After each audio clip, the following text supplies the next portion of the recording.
ইসলামপুর হাসপাতালে ময়নাতদন্তে বেনিয়মের অভিযোগ, রাজনৈতিক চাপে ময়নাতদন্ত ছাড়াই দেহ হস্তান্তর। ইসলামপুর মহকুমা হাসপাতালে সুপারের বিরুদ্ধে অভিযোগ, 2025-এর ডিসেম্বরে বিষক্রিয়ায় নাবালিকার মৃত্যু। রাজনৈতিক চাপে ময়নাতদন্ত ছাড়াই দেহ হস্তান্তরের অভিযোগ। চাপে পড়ে সংক্রমণজনিত অসুস্থতায় মৃত্যুর উল্লেখ। রাজ্যে পালা বদলের পর সুপারের বিরুদ্ধে অভিযোগ, স্বাস্থ্য ও পুরমন্ত্রীর কাছে অভিযোগ জানিয়ে মেল। যেহেতু আমি সেদিন অনকল ডক্টর ছিলাম, পেশেন্টকে গিয়ে আমি অ্যাটেন্ড করি। পেশেন্টের অবস্থা খুব শোচনীয়। কিছুক্ষণ পর সিস্টার বলে ডাক্তারবাবু পেশেন্ট হয়তো নেই, এসে দেখে যান। তারপর গিয়ে দেখলাম পেশেন্ট এক্সপায়ার্ড। যদি কোনো পেশেন্ট পয়জন খেয়ে আসে তাহলে হিসাব মতো তার আমরা পোস্টমর্টম করাই, কিন্তু পেশেন্ট পার্টির বক্তব্য যে আমরা পোস্টমর্টম করাবো না। তার কিছুক্ষণ পরে আমাদের সুপার সাহেব ফোন আসে আমার ফোনে।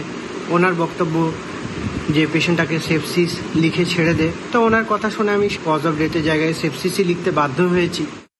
আপনি স্যার বলুন স্যার, এরকম একটা শাহানামা নামে এরকম একটা পেশেন্ট, এই অভিযোগগুলো কি স্যার সত্যি না মিথ্যে, কি বলবেন? বারণ করছে যে করতে, আমাদের বারণ আছে না মিডিয়া ফেস করা, না ভিত্তিহীন কি স্যার? আপনি বারণ করছি তো আপনাকে, আমি মিডিয়া ফেস করতে বারণ করেছে আমাদের।